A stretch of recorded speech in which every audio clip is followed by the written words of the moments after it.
Buenas tardes, hoy es 12 de abril. Normalmente entramos por la noche y siendo domingo vamos a hacer un especial por la mañana, son las 12 del mediodía aproximadamente. Y del grupo Hispal nos encontramos concretamente con Manuel Cruz, con mi socio, el señor Doblado, y con Paqui Álvarez. Y yo que os hablo, que soy Francisco Carbajo. Eh, Hoy vamos a tener un nuevo invitado a lo que estamos llamando a Hispal Entre Amigos. Concretamente vamos a tener a un periodista, escritor, autor de libros como El futuro será mejor mañana o Sevilla Delta 11 y que trabaja en la actualidad como coordinador de noticias de Movistar Emoción. A David, no quería decir el nombre, pero ya se me salía. A David yo lo conocí gracias a la afición que los dos mantenemos a nivel de temas deportivos. Eh, Coincidimos un día, planificamos una charla y fuimos a tomarnos una cervecita por ahí con Maite y comenzamos a hablar de sus aficiones y descubrimos en él a un gran conocedor de la Segunda Guerra Mundial y la verdad que nos atrapó y fue cuando ya decidimos ofrecerle que participara con nosotros en la jornada de Misterio de Bormujo. Bueno, vamos a saludarlo lo primero. David, ¿qué pasa? Muy buenas Buenos tardes en este días, caso, o buenos días, buenas tardes, ¿qué tal? mejor dicho. ¿Qué pasa? ¿Cómo estás? Bueno, pues nada, intentando sobrellevar todo esto lo mejor posible. Por suerte, yo sí que puedo disfrutar un poco del exterior por mi trabajo. Al ser una profesión de las llamadas esenciales, pues sí que puedo salir a la calle con todas las precauciones del mundo. Y entonces, bueno, mi encierro se está haciendo un poco más llevadero, Bueno, pero al final sufriéndolo como todo, claro. bueno, que siempre estamos empezando siempre con lo mismo, con la misma pregunta a todo el mundo, que cómo estás viviendo el confinamiento, cosa que ya nos has explicado y qué opinión tienes de la pandemia esta que estamos sufriendo del coronavirus. Bueno, a ver, yo creo que todos lo estamos llevando mal y sobre todo en una tierra como es Andalucía. En Andalucía y más con los días que está haciendo ya, con tanta luz y con la temperatura que hace, a todos nos encantaría estar en la calle. Sí es cierto que yo cada vez que salgo fuera por mi trabajo, mmm, sigo sin creérmelo. Parece una pesadilla y es totalmente cinematográfico y literario el ir por las calles y ver los bares vacíos, que sobre todo son los negocios que llenan de alegría la vía pública en nuestra tierra, ¿no? Y más en esta época y sobre todo en una fecha como la que nos encontramos, que es Semana Santa. Entonces, de verdad lo digo, que cada día que salgo fuera me sigue sorprendiendo la imagen de todo desértico, nada abierto, controles policiales, no sé, parece también un poco una sociedad demasiado orwelliana y bueno, amén ya con temas redes sociales, miedo me da que empiecen a coartar nuestra libertad en cuanto a qué decir y cómo expresarnos y es complicado, yo en ese sentido sí que lo llevo un poco mal. Después, ¿qué me parece la pandemia? Bueno, yo creo que quizás el día de mañana, cuando pasen, a lo mejor nosotros no lo viviremos, pero cuando pasen varias generaciones, quizás sepamos la realidad sobre este virus. Yo soy un poco conspiranoico en este sentido. Y bueno, y todos sabemos que en Wuhan hay un centro virológico que se experimentan con todo tipo de bacterias o tal, y no me creo que aquello saliera de un mercado, la verdad.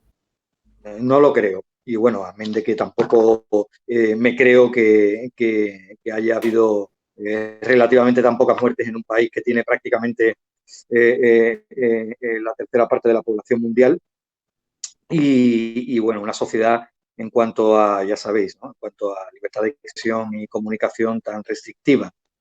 Entonces yo tengo mis reticencias a creerme en las versiones oficiales y sí que soy un poco conspiranoico con todo esto. Pero bueno, intentando hacer una vida normal y con la rutina, que creo que es la palabra clave, la rutina diaria que hacía y que llevaba antes, pues intentarla aplicar a la actualidad. Yo te iba a preguntar, David, bueno, precisamente qué opinabas sobre el virus, si creías que o sea, venía de un animal o podía haber sido creado en un laboratorio. Ya me has contestado, me has quitado la pregunta. Claro, yo, a ver, sí os digo que, bueno, siempre las pandemias más letales de la humanidad han venido del animal, ¿no? El peste de la rata o el ébola del murciélago. Entonces, sí es verdad que la infección animal-ser humano son las más peligrosas y en este caso se cree que, bueno, que venía dicen de ese pangolín, ¿no? Que todos hemos escuchado y que bueno, hay que darse cuenta que sí es cierto que la sociedad china es diametralmente opuesta a la sociedad occidental. Ellos tienen una concepción, por ejemplo, de la medicina. La medicina tradicional china es tremendamente increíble porque daros cuenta que ellos basan esa medicina tradicional muchísimo en el tráfico, de alguna forma, ilegal de órganos de animales en peligro de extinción o que son salvajes y eso puede conllevar un peligro bastante evidente. Imaginaros, por ejemplo, el otro día leía, por ejemplo, que hay una farmacéutica muy grande en China que se llama The Good Doctor, que hace uno de los jarabes medicinales más conocidos de toda China y muy consumido por sus habitantes, que está hecho a base de cucarachas. Ellos, de acuerdo, crían al año, Good Doctor, 6.000 millones de cucarachas al año. O sea, lo que equivale a la población mundial actual. O sea, somos unos 6.000 millones de personas, pues ellos crían en invernaderos especiales para ello a 6.000 millones de cucarachas. No sé. La verdad es que eso no puede ser bueno que os diga, y sobre todo con ese tráfico ilegal de órganos, en mercados al aire libre, en diferentes ciudades de China. Y la verdad es que me da mucho miedo ese tipo de situaciones o de planteamientos medicinales o tal. Y algún día esto tenía que explotar por algún lado. Pero sí es cierto que, no sé, que yo voy un poco más allá y estamos hablando de un lugar en el que la OMS hace ya bastantes años alertó con la peligrosidad de esos laboratorios en los que se investiga con bacterias o con virus altamente peligrosos y que había que tener mucho cuidado porque podía darse una fuga. Entonces, no sé, yo pienso mal. Además hay un dicho que dice que piensa mal y acertarás. David, vamos a ver, ¿qué crees tú, tu opinión, de qué ocurrirá cuando ya todo esto pase, entre comillas, bueno, porque se supone que dice que vendrá una segunda ola? A mí me preocupa de verdad bastante porque, bueno, yo, como los que vemos aquí, somos padres de familia, yo tengo 2 niños, y qué ocurrirá después de todo esto. Bueno, en el tema de si serán más fuertes, si cambiará el sistema monetario, porque ya están pidiendo que en vez de pagar con moneda se pague con tarjeta porque no se toque, no se manipule el dinero, que se supone que es algo que puede pasar la enfermedad, ¿no? Que se pague con tarjeta. ¿Qué puede ocurrir después de todo esto?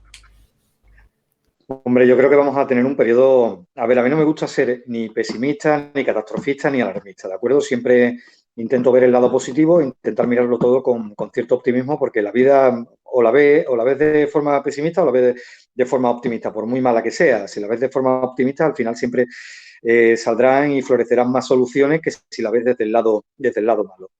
Cierto es que también tenemos que tener ese componente real, realista, y nos enfrentamos a una crisis prácticamente similar a la de una Segunda Guerra Mundial. Todos salimos de esa Gran Guerra o de una Primera Guerra Mundial. Entonces, yo creo que los parámetros económicos y sociales que conocemos actualmente van a cambiar, sobre todo, van a cambiar, al menos hasta que se encuentre una vacuna. La vacuna, todos sabemos que, bueno, aquí hay dos formas de atajar el virus. Una es con la vacuna, que es preventiva, y otro es con tratamiento. Saldrán tratamientos efectivos hasta que salga la vacuna, que se prevé se haga en un año y pico aproximadamente, o sea, para el otoño de 2021 podría estar lista. Y la vacuna significa que, bueno, que no te contagias con el virus. Algún tratamiento es para efectivamente sobrellevar esa sintomatología cuando ya estás infectado. Entonces, sí es cierto que durante este periodo de tiempo, que no va a ser corto, que va a ser un año largo, casi 2, vamos a tener que empezar a sobrevivir de la mejor manera posible en todos los aspectos. A ver, vamos a tener que acostumbrarnos a, pues no sé, a lo mejor quizás a relacionarnos menos, que eso nos va a costar mucho, sobre todo, como os digo, en poblaciones del sur, en toda la zona del Mediterráneo. Prácticamente somos todos iguales, ¿no? En Andalucía, en Nápoles, tal. Tenemos prácticamente esa cultura de la calle. Y después a nivel económico sí que va a ser un poco hecatombe. Está claro, no hay que ser muy ducho en la materia para saber que esto va a ser como un castillo de naipes que vamos a tener que empezar de nuevo a reconstruirlo todo. Vamos a tener que reinventarnos en la medida de lo posible y sí es verdad que le vamos a tener que pedir a los gobiernos que actúen de una forma social para que efectivamente esto no sea como venía siendo antes de la pandemia. Es decir, la gente si no tiene trabajo no va a poder pagar hipotecas o no va a poder pagar las letras que tiene con financieras o tal. O sea, ¿qué vas a hacer? ¿Vas a echar a toda la población, a gran parte, vas a echar a millones de personas de España fuera, a la calle, que tampoco a lo mejor pueden estar por la situación que estamos viviendo? Es complicado. Pero bueno, saldremos de esta. Tampoco estamos viviendo en una sociedad en la que sales a la calle y te tiran un obús, ¿vale? No sé, por mirarlo de alguna forma como un mal menor. Siempre hemos salido de todas las grandes pandemias de la humanidad, se ha salido adelante, pero sí tenemos que ser conscientes que vamos a tener que adquirir una serie de hábitos que antes no lo teníamos hasta que todo se normalice. A mí quizá lo que más miedo me da es qué pasará cuando todo se normalice. A ver, en el momento en el que venga una vacuna, esta pandemia se atajará igual que se ha atajado la gran pandemia que tenemos durante todos los años, que es una pandemia mortal, es la de la gripe. ¿De acuerdo? Es una pandemia. Mueren cientos de miles de personas al año por gripe, ¿vale? ¿Qué es lo que pasa? Que como hay una vacuna, no mueren millones de personas, ¿ok? Es lo que va a pasar cuando salga la vacuna, una vacuna preventiva eficaz contra el coronavirus. En el momento en el que se vacune a la gente adquirirá anticuerpos y, bueno, de alguna forma, pues, efectivamente repelerá ese virus. Pero, ¿qué ocurrirá después?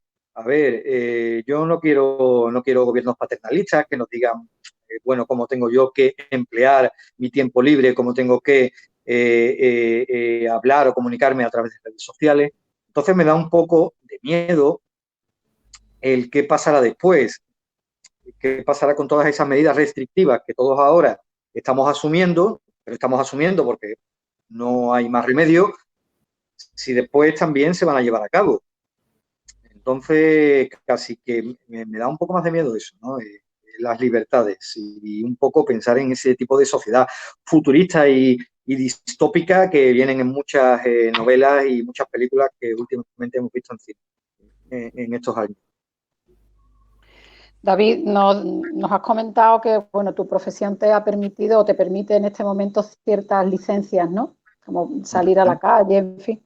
¿Qué es lo que más te gusta y menos te gusta de tu profesión? A ver, lo que más me gusta es que a priori tenemos, o así lo quiero pensar, una libertad de expresión. Si es verdad que al final pues, todo queda enganchado de alguna forma a la línea editorial del medio al que trabajas, pero eso es así. Y me permite efectivamente salir a la calle y ver un poco cómo está el mundo.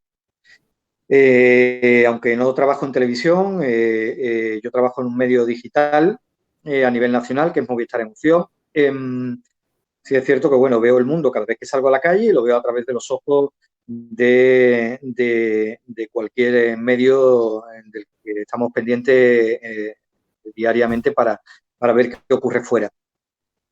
Miedo me da que se utilicen los medios de comunicación como altavoz de determinadas ideologías políticas, ¿vale? eso me da miedo. Y que también la gente solamente se quede con un mensaje, ¿de acuerdo? Yo leo mucho por la mañana. Como os decía antes, yo intento llevar una rutina y mi rutina es hacer lo mismo que hacía antes del encierro. Siempre. Lo mejor es una rutina diaria. Aunque parezca una tontería, pero tienes que llevar los mismos hábitos que llevabas antes. Entonces, yo me levanto muy temprano, siempre. Yo duermo poco. Me levanto a las 6, 7 de la mañana y lo primero que hago es un poco holgazanear en la cama durante media hora o una hora leyendo medios de comunicación y redes sociales. Pero leo mucho. Leo todo tipo de medios, El Mundo, El País, La Razón, Libertad Digital, todo, ¿vale? Entonces, intento hacerme una concepción de lo que ocurre en el mundo tomando de aquí y tomando de allá. ¿Qué es lo que pasa? Hay mucha gente que solamente se queda con un solo mensaje. Y hay que intentar ver más allá, ¿de acuerdo? Hay que estar ojo a visor por las fake news, pero también muy cautos con quién determina que son fake news o quién determina que es real o que es mentira, ¿de acuerdo? No me quiero explayar mucho en este sentido porque, bueno, hay cosas que me enfurecen, ¿de acuerdo? Hay cosas que me enfurecen.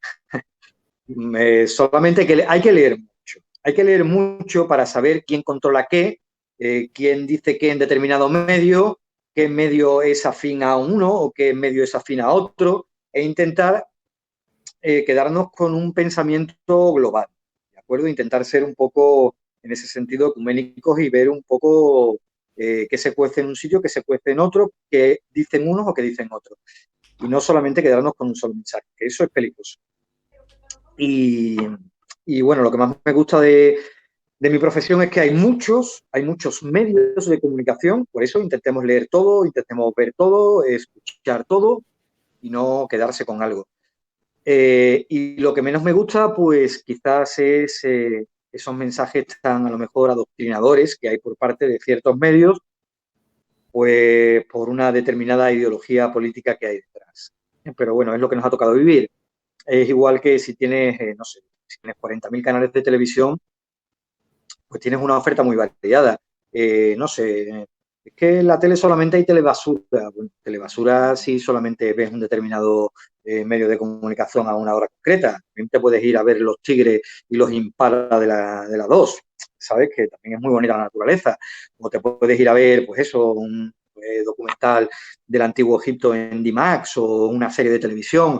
Hay una oferta muy variada, no nos quedemos solamente con algo dentro de la inmensidad. Y bueno, esa es mi opinión acerca de los medios de comunicación actualmente. Que vayamos más allá, leamos de todo, escuchemos de todo y veamos de todo. Y nos hagamos nuestra propia y seamos críticos. David, tú y yo compartimos los dos la misma afición, la misma locura, llamémosla entre comillas. Yo sé que tú has participado en pruebas extremas, has hecho medias maratones, has hecho maratones, digo, pruebas extremas también de eternas, de estas de las que yo llamo locos, de pruebas así mezcladas entre el deporte y la locura. ¿Por qué te metes en este mundillo? Y aunque yo leí algunas cositas sobre ti, evidentemente, ¿qué sentiste la primera vez que terminaste una prueba de este tipo, de este calibre? Porque yo, por ejemplo, cuando terminé la primera maratón, yo me creía que era invencible, yo me creía que era un ser de otra galaxia, yo eso lo veía tan alejado que no me lo creía. ¿Tú qué sentiste en aquel momento? Bueno, yo cuando entré, el primer maratón que corrí fue en el año 2010, quiero recordar, y cuando entré fue el maratón de Sevilla, que entonces se terminaba en el Estadio Olímpico, ya como sabes no se termina la prueba allí, pues a mí me entró una llorera del 15, vamos a pensar que yo iba a correr 42 kilómetros, con 150 metros era impensable. Entonces, sí es verdad que el deporte tiene una cosa muy buena, que es la superación. Entonces, los médicos siempre recomiendan el deporte para superar cualquier tipo de enfermedad o por lo menos sobrellevarla. Y es algo que después puedes extrapolar a tu vida personal o profesional, porque en el deporte te pones metas y objetivos. Y si consigues alcanzarlas, el sentimiento de felicidad es enorme. Y si eso eres capaz después de llevarlo a tu vida personal o laboral, esa filosofía deportiva, esa actitud deportiva, te vas a encontrar con muchos logros en tu vida. Entonces, eso te va a hacer muchísimo más feliz. También el deporte me ha traído felicidad. Leía a un famoso filósofo español que la felicidad no existe, lo que existe son momentos felices a lo largo de tu vida, ¿de acuerdo? Entonces la vida se compone de momentos felices, no, la felicidad sí es utópica, ¿de acuerdo? Entonces, a mí sí me ha aportado la felicidad muchos momentos, el deporte sí me ha aportado muchos momentos felices en mi vida y después he conseguido eso, llevarlo a otros apartados y a otras situaciones de mi día a día y me siento mucho mejor conmigo y de hecho no dejo de hacer, sigo practicando deporte 5 días a la semana aquí en casa. En casa me monto mi gimnasio particular, tengo pesas, tengo barras para hacer dominadas, tengo aquí mi kit deportivo y como os digo, intento llevar una rutina diaria, intento no quitar eso. Entonces es verdad que la hora y media que me llevo todos los días practicando deporte en casa me aportan energía y saber llevar la situación que estamos viviendo y sufriendo pues de la mejor manera posible. Y felicidad, el deporte me ha aportado felicidad en mi vida. David, perdón, los que te conocemos un poquito, sabemos tu pasión por la Segunda Guerra Mundial, ¿no? ¿De dónde te viene esta pasión por la historia y en concreto por la Segunda Guerra Mundial? Bueno, sobre todo me viene por mi padre. Mi padre era un apasionado, mi padre es un lector empedernido, de estos que tú le regalas un libro de 1.400 páginas y se lo lee en 4 días. Yo soy incapaz de ese tipo de lectura, te lo digo ya. Me cuesta mucho trabajo leerme, no sé, un libro como Los Pilares de la Tierra, que bueno, conseguí leerlo, pero bueno, soy de lectura más liviana y en cuanto a densidad más sencilla. Pero me viene sobre todo por mi parte. Por mi padre, perdón. Es un gran apasionado de esa época concreta y bueno, a partir de ahí empecé a estudiar y a leer sobre la materia y me fascinó mucho. Para que veáis, por ejemplo, una simple comparación del momento que estamos viviendo con aquella época, ¿no? El otro día leía periodos de confinamiento, de encierro a lo largo de la historia por determinadas causas y me fascinaba el ver cómo durante la Segunda Guerra Mundial la Armada alemana era capaz de vivir durante meses confinados en submarinos de guerra, ¿de acuerdo? Eso sí que era un infierno. Estamos hablando de meses encerrados en los famosos U-boats alemanes, los submarinos alemanes, que a lo mejor no tenían a lo mejor no eran más largos que 2 vagones de tren y un piso de alto. Y imaginaros 50 personas de tripulación conviviendo ahí durante meses, ya no solo en el habitáculo en el que tenían que estar, sino en alta mar, en la inmensidad de la nada. Eso provocaba un estrés mental y una locura transitoria de manera increíble. Entonces, había que tener muchísima psicología por parte de los comandantes de estas naves militares para intentar que los hombres no cayeran en la locura y en la ansiedad.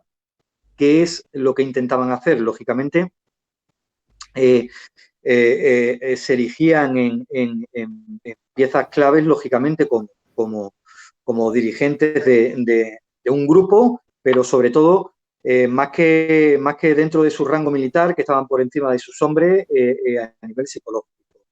Les inculcaban una rutina. Lo mejor para sobrellevar esos confinamientos, esos encierros durante meses en alta mar, era que tuvieran una rutina, y una rutina la más simple del mundo, en el lugar en el que les había tocado estar, pues mantener el submarino limpio, la vigilancia interna, intentar otear el horizonte con el periscopio cada 2x3 en todos lados, en todas las direcciones, intentar el trabajo en equipo por encima de todas las cosas, aprender a convivir con el resto de compañeros. En ese tipo de encierro, pues no sé, había muchos tics que le salía a la gente, entonces intentar comprenderlos. Claro, a lo mejor un tipo ponía en el gramófono la misma canción horas y horas, intentar asimilar eso, ¿de acuerdo? O el que se pasen la barba constantemente y que cayeran pelos por todos lados, porque allí el agua era escasa, entonces el aseo personal era también muy escaso, no podían afeitarse, por ejemplo, o peinarse.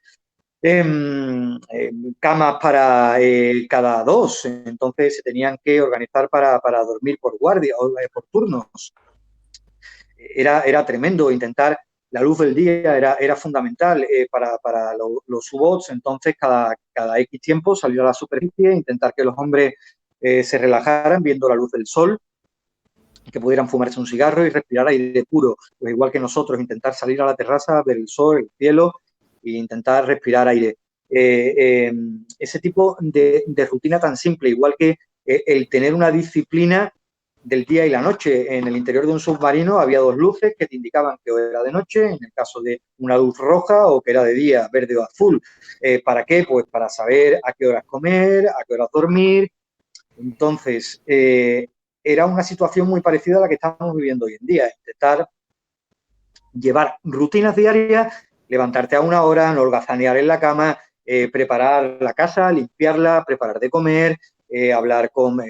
jugaban a las damas, al ajedrez, allí dentro, pues igual, socializar con los nuestros, intentar a convivir con esos pequeños tics que tu pareja, en este caso yo vivo solo, no tengo eso, pero si vives en familia, intentar a convivir a lo mejor con esos tics que tu mujer tiene o que tu marido tiene o que tus hijos tienen y que a lo mejor no te habías dado cuenta ahora que estás viviendo durante 24 horas al día con ellos.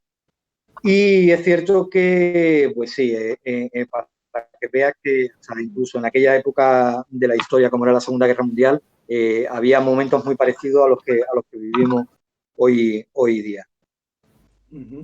David, a mí esto, el tema de los nazis, es una cosa que a mí me fascina. Además, me alegró mucho que estuvieras que fueras un ponente. Y una de las cosas que me gustaría, ahora que estás hablando del tema de los U-Boats, ¿se sabe de alguna manada de lobos, como se le llamaban a los U-Boats, aquí en la zona del estrecho? Si hubo por aquí submarinos alemanes. A ver, sí, bueno, en Huelva se sabe que llegaban para ser habituallados, ¿de acuerdo? Para que tuvieran habituallamiento, para recibir víveres. En la zona de Cádiz también.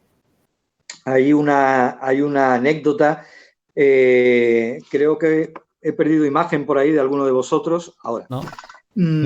Hay una anécdota en la zona de Cádiz, un submarino encalla en aquel lugar, queda inutilizable e inservible, toda la tripulación tiene que bajar a tierra y eran conocidas las juergas que se pegaban los nazis en una venta que era la venta Vargas, donde comienza Camarón, ¿de acuerdo? Allí en San Fernando. Entonces disfrutaban allí de lo lindo con nuestra cultura y tal.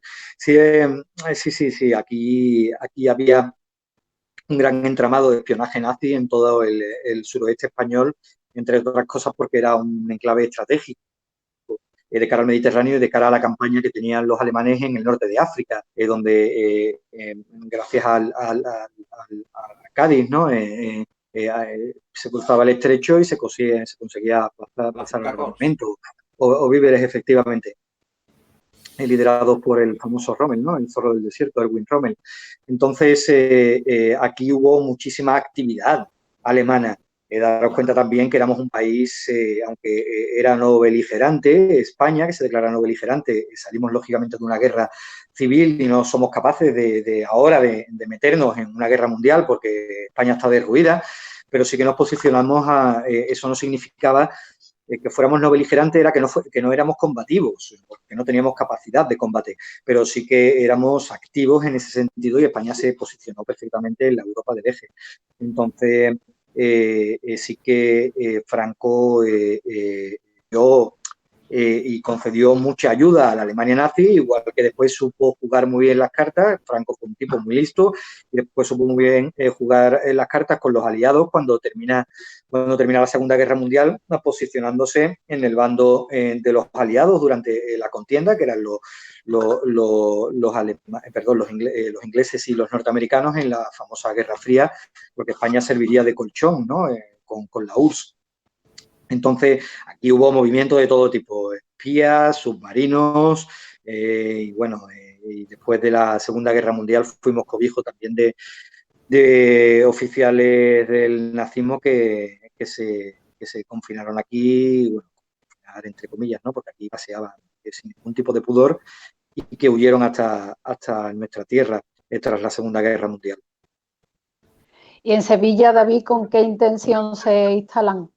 ¿Por qué? ¿Por qué les resulta atractivo Sevilla? Sevilla es cierto que tiene muchísima historia y vinculación con el país teutón, con Alemania, desde siempre, ¿de acuerdo? Entonces, Sevilla como capital andaluza y como gran ciudad y gran urbe, de alguna forma destacada con respecto al resto de provincias y de ciudades de Andalucía, tenía muchos recursos, ¿de acuerdo? Entonces, aquí, por ejemplo, es una de las principales ciudades de Europa en las que se crea una sede del partido nazi cuando Hitler llega al poder en el año 33. Y en Andalucía, date cuenta que también Andalucía es muy rural, entonces sí que es verdad que tenía muchísima capacidad para poder ocultarlos y esconderlos de alguna manera, porque cuando termina la contienda, los judíos, ¿no? Israel intenta a capa y espada pues llevar esa caza de oficiales huidos tras el nazismo con bastante éxito. Otros, lógicamente, murieron de viejos y han muerto de ancianos hasta hace poco, pero consiguieron con mucho éxito atrapar a todos aquellos nazis que huyeron tras la Segunda Guerra Mundial. El caso de Adolf Eichmann, por ejemplo, ¿no? Entonces, en Sudamérica. Pero aquí en Sevilla sí es verdad que es cierto que la falange, siempre lo digo y lo dije cuando hablé en las jornadas a las que me invitasteis de Misterio en Bormujo. Yo nunca hablo desde el punto de vista personal ni político ni tal, yo hablo desde el punto de vista objetivo de la historia. Y es cierto que la falange tenía muchísima fuerza en aquella época. El bando nacional gana la guerra civil. El franquismo, pues en este sentido, sí es verdad que de alguna forma dio cobijo, y la falange dio cobijo a toda esta gente que acaba en nuestra tierra. En Sevilla, pues en Sevilla había mucho movimiento, había mucho apoyo. Sevilla era nacional, como sabéis. Mi abuelo, por ejemplo, era comunista, pero al final acaba en el bando nacional, ¿de acuerdo? Mi abuelo era súper comunista y acaba luchando en el bando nacional, porque Sevilla era nacional. La guerra civil es lo que tiene, una lucha de padres contra hijos, dependiendo de la zona en la que te toque vivir, da igual tu ideología o tu sentimiento político, tienes que hacerte partidario del que te atrapa. Entonces, sí es cierto que aquí en Sevilla o en Andalucía en general acaban muchísimos, sobre todo por eso que os digo, había mucha capacidad de ocultación en el caso de que vinieran a por ti. De alguna forma, los aliados ingleses o norteamericanos dejan de perseguir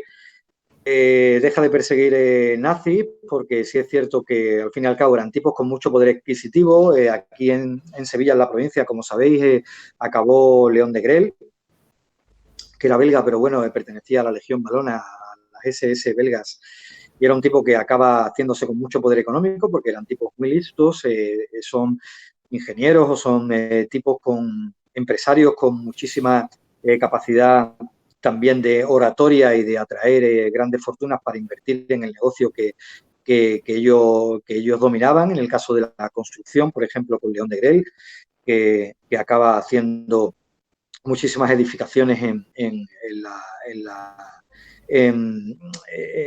Morón o en la base, ¿no? O en la base, claro, en las bases militares norteamericanas. Entonces, claro, llega un momento, bueno, los norteamericanos con aquella famosa operación Paperclip, que a todos los científicos nazis los acaba reclutando para trabajar en organizaciones como la NASA. Hay que recordar que el hombre que hace posible que el hombre pise la luna es un nazi, es un alemán, ¿no?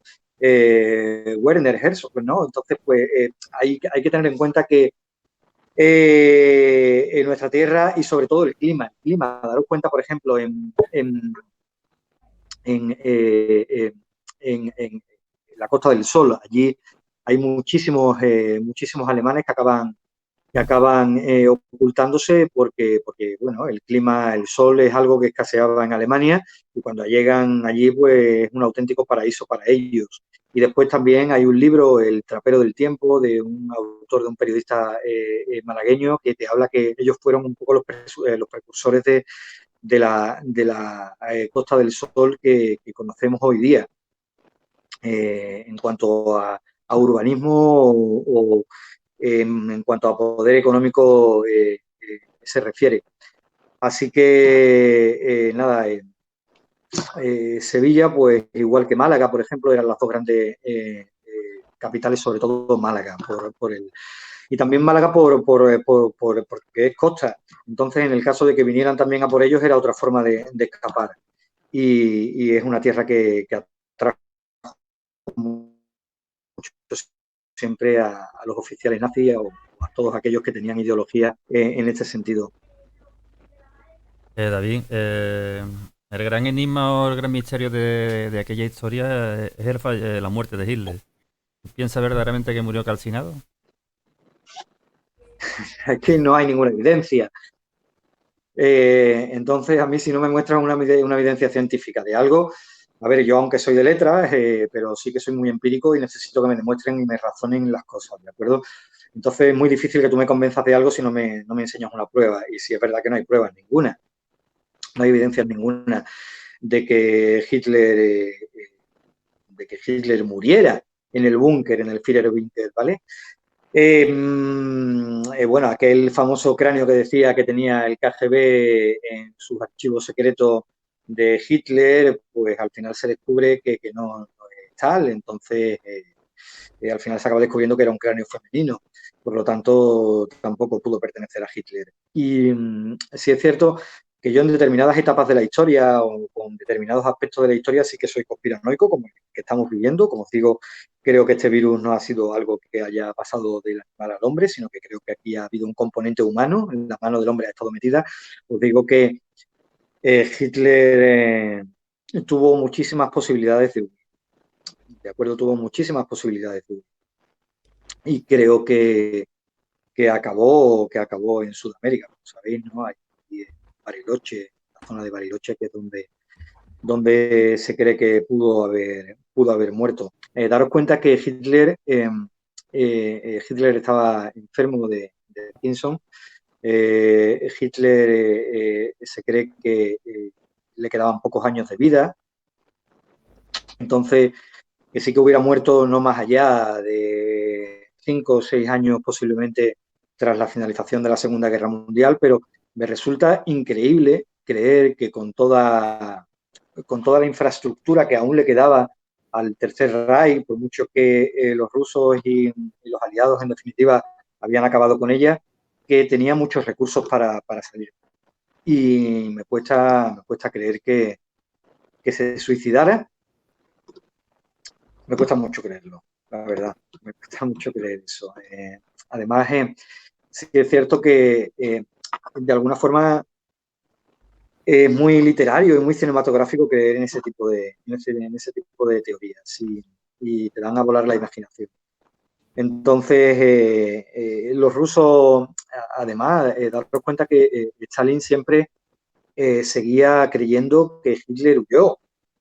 De alguna forma también era parte de la propaganda rusa para estar pendientes militarmente hablando en el caso de cualquier otra guerra y sobre todo nada más que termina la Segunda Guerra Mundial comienza la Guerra Fría. Entonces, pues también no estaba mal que alimentase la creencia de que los grandes enemigos de la Unión Soviética siguieran ahí latentes. En el caso de Hitler, que no hubiera muerto. Pero Stalin era uno de los grandes defensores de que el Führer no murió en esas condiciones en las que se dice. Me cuesta creer que este tipo como era y en lo que creía y que se pegara un tiro. Así que como yo cree muchísima gente, entre otras cosas porque no hay evidencia. No hay evidencia. Que unos soldados encontraran unos soldados tras inspeccionar el Führerbunker se encontraran los cadáveres y decidieran incinerarlos. Me cuesta mucho. Me cuesta mucho, o sea, aquello hubiera sido un trofeo para el enemigo. Yo creo, bueno, ahí tenéis lo que pasó con Mussolini y su amante, ¿no? El momento en el que se descubre por parte de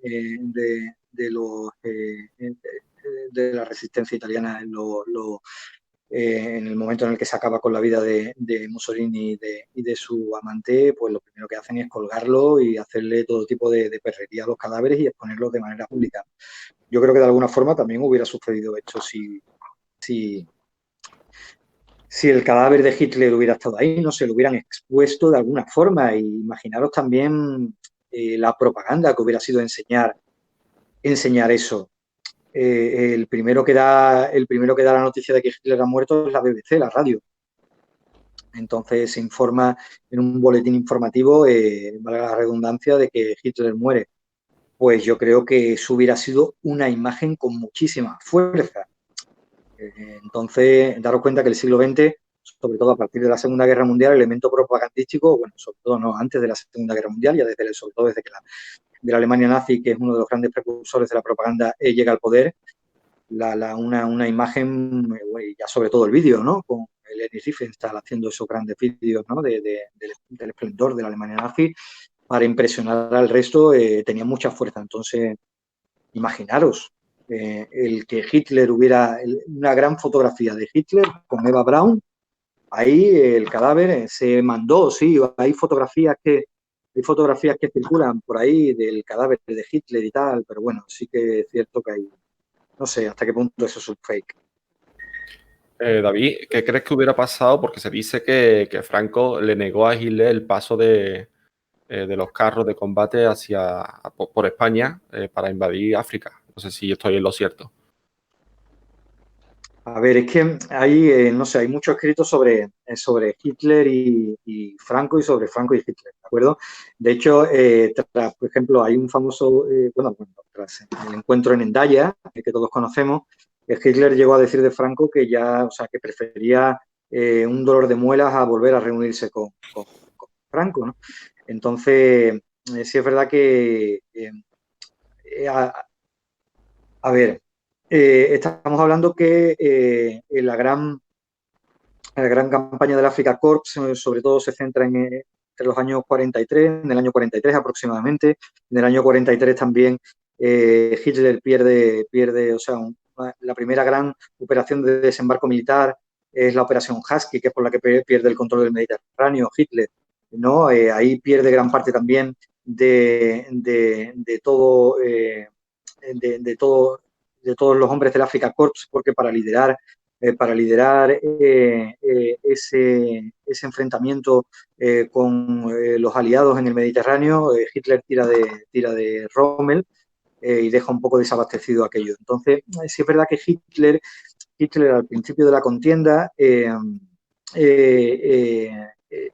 le pide muchísimos favores a Franco, porque date cuenta que Franco le había pedido muchísimo a Hitler durante la Guerra Civil. O sea, yo creo que no se entiende de alguna forma la victoria de Franco en la Guerra Civil Española sin la ayuda de Hitler. Hombres, Legión Cóndor, armamento, los famosos Stukas, ¿no? Los aviones Stuka, que son los que bombardearon, por ejemplo, la población de Guernica. Entonces, sí es verdad que hay mucha ayuda por parte de Hitler a Franco para que se gane la guerra civil, como así sucede, y después sí es verdad que Hitler pues, le pide una serie de favores a Franco todo. Por ejemplo, los minerales con los que se hacían los carros de combate o el armamento que salían mucho de Andalucía o de Galicia, el wolframio, ¿no? El wolframio con el que se hacían los carros de combate. Y sí es cierto que Franco, como os decía al principio, sí que es verdad que es muy listo. Entonces, Franco sí es verdad que comienza a ver un poco la debilidad del ejército alemán cada vez que empieza a tipar en grandes fracasos de la Alemania nazi con respecto a los aliados que cada vez están más unidos, sobre todo por la fuerza norteamericana. Es crucial la inmersión de Trafalgar Harbor los americanos se jactan de decir que sin ellos Europa hablaría ahora alemán, si su intervención, ¿no? Y es cierto, si no llega a Europa a tener la ayuda de los norteamericanos, muy difícilmente hubiéramos ganado la Segunda Guerra Mundial. Entonces es cierto que cuando Franco comienza a ver, entre otras cosas, por ejemplo, la caída en el Mediterráneo de Hitler con aquella famosa operación que fue esta que os digo, Haki, por aquella, esa trama del hombre que nunca existió, de Huelva, ¿no? Por aquel William Martin, que se encuentra en una documentación en la que dice que los aliados van a atacar al frente alemán por Sicilia, después lo hacen por Córcega y Cerdeña. Entonces, sí es verdad que Hitler llega un momento en el que empieza a dejar de favorecer los intereses alemanes, viendo un poco más que podían perder la guerra. Entonces, al principio está muy a full con Hitler, pero después esa ayuda va decayendo. En el momento en el que va viendo que la fuerza del Tercer Reich va cayendo entero. David, vamos a ver, se sabe que no todos los oficiales nazis estaban de acuerdo con la política que tenía Adolf Hitler, ¿no? ¿Qué crees tú que hubiese ocurrido si, por ejemplo, en la guarida del lobo, la operación Valkyria, no se hubiese, o sea, si no hubiese sobrevivido Adolf Hitler? Bueno, pues aquello hubiera sido ya, yo creo que el golpe definitivo para que hubiera finalizado la Segunda Guerra Mundial. Date cuenta que por ese caso se ajusticia entre comillas. Se cree que uno de los grandes precursores de esa conspiración contra Hitler fue Rommel. Se le invita a suicidarse. Y entonces, pues así acaba la vida de uno de los mayores estrategas que tuvo el Tercer Reich y que se dice que era contrario a muchos de los ideales de Hitler, que se dice que era la gran cabeza en la sombra de la Operación Valkyria. Si se hubiera muerto Hitler en aquel momento, yo creo que Hitler era un líder nato, era un líder. Es el típico caso en el que si un líder cae su pueblo. La gente confiaba en él, la sociedad civil, la militar, todos confiaban en él. Entonces, en el momento en el que un gran líder cae, la sociedad se viene abajo en todos los sentidos y desfallece.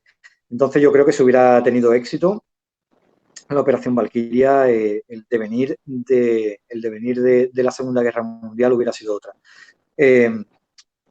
Hay muchos factores que hubiesen hecho caer al Tercer Reich. Se dice que uno de los grandes factores que hacen es igual que, por ejemplo, tiene muchas similitudes el Tercer Reich en todos los aspectos con el Imperio Romano. En el Imperio hubo mucha casuística y muchos factores que hacen caer el Imperio Romano, no solamente, de acuerdo, desde el administrativo, la corrupción en el Imperio Romano era en los últimos años de toda esa vida, ¿no? Era muy parecida a la sociedad actual. Y eso es un efecto dominó. Entonces, en el Tercer Reich sucede lo mismo. Se dice que gran parte de la caída de Hitler sucede en la mar. Hitler emplea todo su armamento en tierra. La Armada la deja un poco sin fuerza, y por la mar, desembarco de Normandía, ahí lo tienes, ¿no? Por la mar sí es cierto que ganan muchísimos enteros los aliados, y es otro de los elementos por los cuales la Segunda Guerra Mundial acaba decantándose por el lado de los aliados. Pero en el caso de la Operación Valkyria, sí es cierto que bueno, hubiese acabado la Guerra Mundial, la Segunda Guerra Mundial hubiese acabado un poquito antes de lo que verdaderamente fue. David, tú tienes dos novelas, El futuro será mejor mañana, ¿no? que es una frase de Hitler, ¿no? ¿Cierto? Exacto. Y la segunda novela, Sevilla Delta 11. La verdad que es una maravilla, es un placer escucharte de este tema porque yo me quedo en boca escuchándote. Te pido tu opinión. ¿Tú crees que se puede volver a repetir una situación así, que aparezca un líder en la actualidad y caigamos en lo mismo? Los hay, ¿no? Hay líderes que, joder, hay líderes que están tumbados.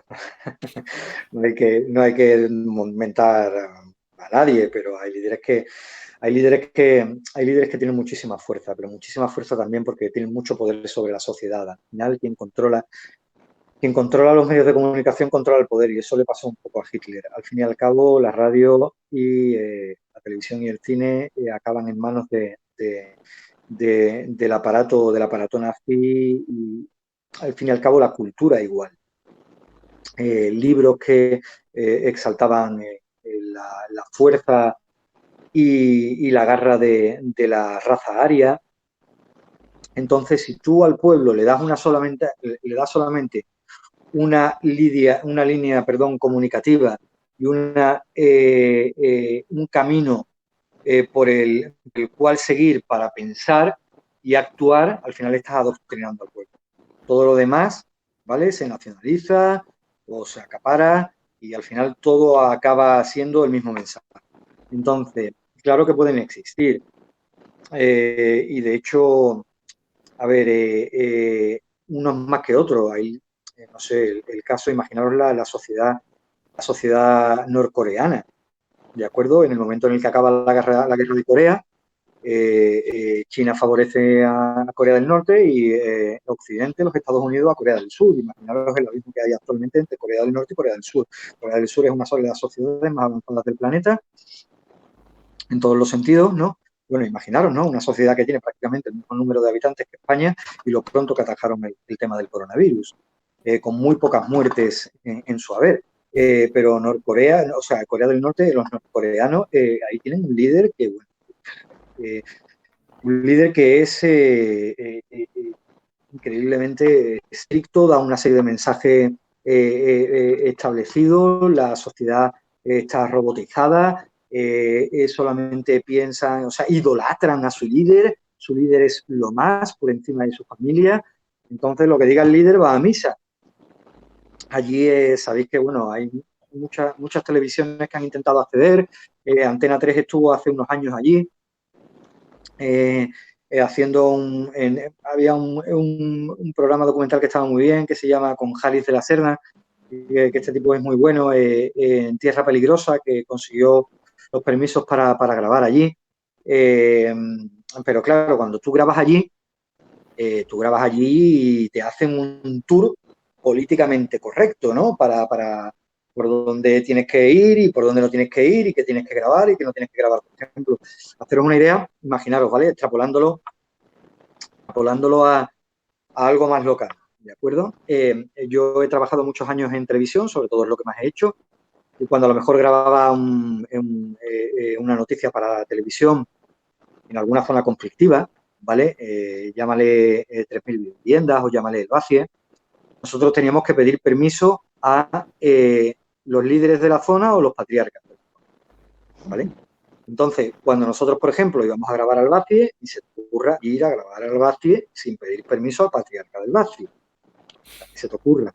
Es verdad, es cierto, es así. No vayas a grabar. Porque adiós a la cámara y adiós a todo, ¿vale? Te lo quitan todo. Entonces,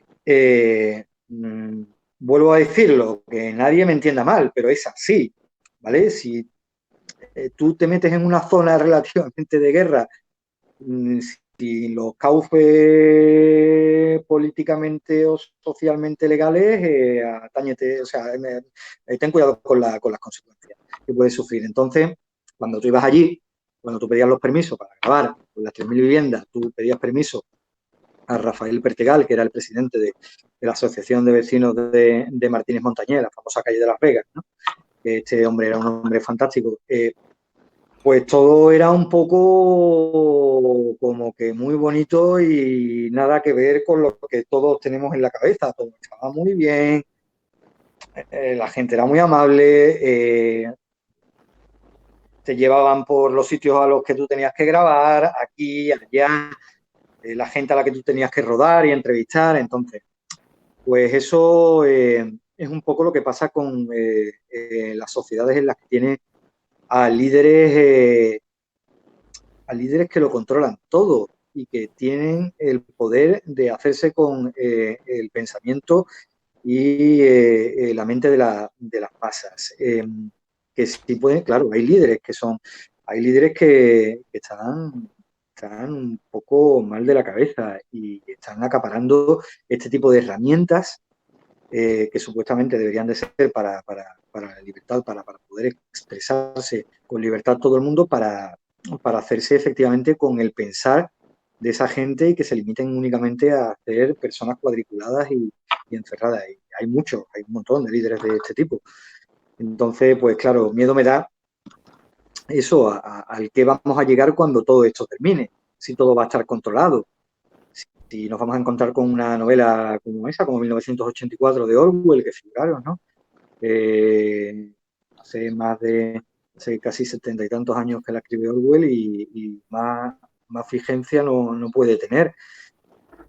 Así que hay líderes locos, habrá y seguirá habiendo líderes locos y bueno, intentar tener un poco la capacidad crítica para saber quiénes son malos, quiénes son menos malos y qué es mejor para nosotros y que sobre todo seamos libres.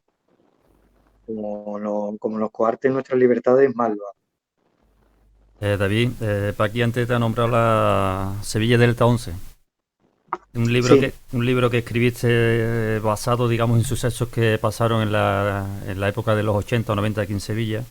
Y yo tendría un par de preguntas. La primera es cómo te pones en contacto, cómo conoces a José Martínez, jefe de Protección Civil de la época, y qué suceso de los que salen en ese libro para ti es el más inexplicable o llamativo. Mira, sí, hay un montón de historias y de anécdotas que tiene este hombre por contar. Las casualidades, creo las casualidades, entonces un día se pone en contacto conmigo, es algo personal, mis padres tienen su abogada y un día me dice, me llama el marido de esta chica, de la abogada de mis padres y me dice, hola David, mira, soy el marido de la abogada de tus padres y tal y me gustaría un día tomarme un café contigo y contarte una pequeña historia por si la ves y te resulta interesante a nivel literario. Total, pues quedó un día con él. Este hombre es un famoso compositor a nivel internacional, José Abraham. Es un tipo con una historia bastante curiosa detrás. El tipo se hace famoso componiendo canciones tras el primer Operación Triunfo, entonces se hace de oro porque acaba componiendo canciones para Bisbal, para Bustamante.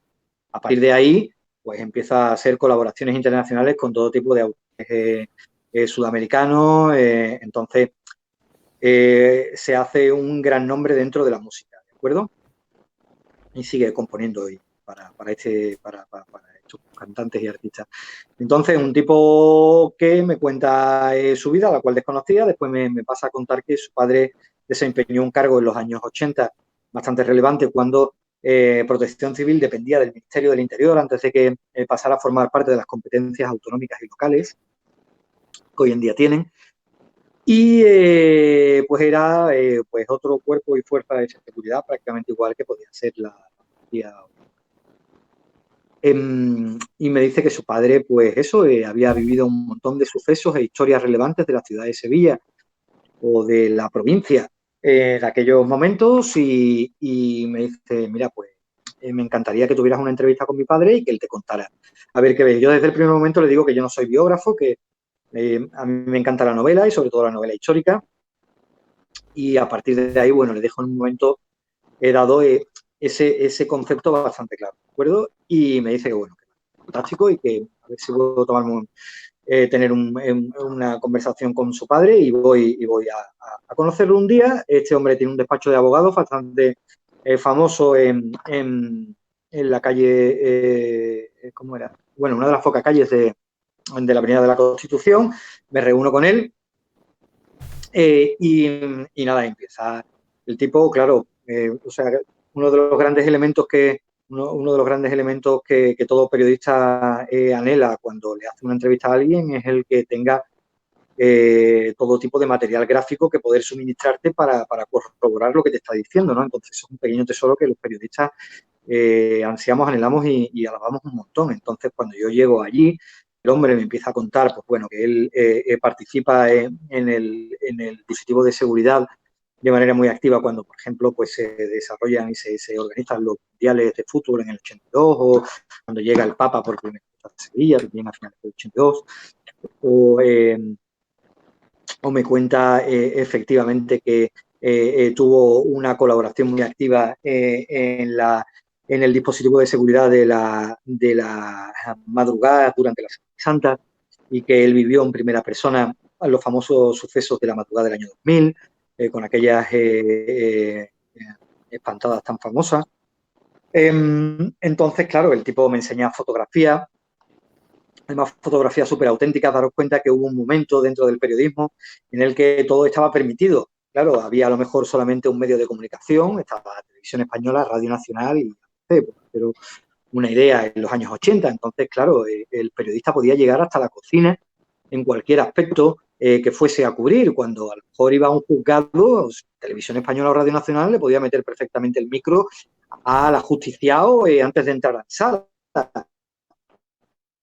¿Vale? Entonces subían y le hacían una entrevista al presunto culpable de homicidio o asesinato y le preguntaban prácticamente lo que pasa hoy en día en la sociedad televisiva o comunicacional de Sudamérica. Esto es como todo. Por ejemplo, pues Estados Unidos nos lleva 20 años, 25 años por encima nuestra en el mundo de la televisión y nosotros, por ejemplo, pues le llevamos un montón de años también por delante a la televisión, por ejemplo, en este caso, de Latinoamérica, no de Sudamérica, ¿vale? Sobre todo la más profunda, y vemos muchas veces cómo se le pregunta a la gente que va a tener un juicio en minutos, ¿no? Y tal. Entonces, él me enseñaba fotografías de la gente que estaba allí esperando a recibir juicio, o me enseña el tipo imágenes súper vintage con, no sé, con cadáveres tapados y tal, y él a lo mejor allí con el típico cigarro, pantalones de campana, el polito ajustado, ¿no? Es la imagen esta típica que todos tenemos de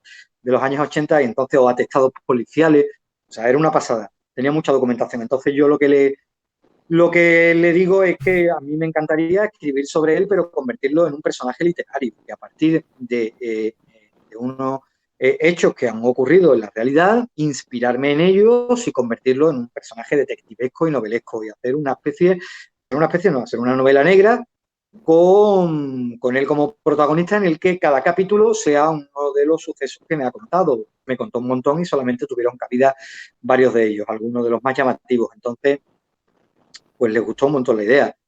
Sí es cierto que después este hombre me cuenta un montón de anécdotas o de experiencias, como por ejemplo en el año 84, creo recordar, yo era un niño, además, por ejemplo, recuerdo aquel caso.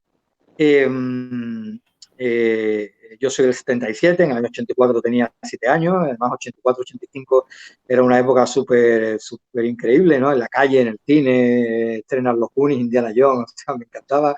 En la calle igual, ¿no? Vivíamos mucho en la calle, los críos de aquella época, nada que ver con los niños de hoy en día. Entonces, me acuerdo, creo recordar que era el año 84, me cuenta que hubo mucha actividad ufológica en España y sobre todo en Andalucía hubo muchísimas.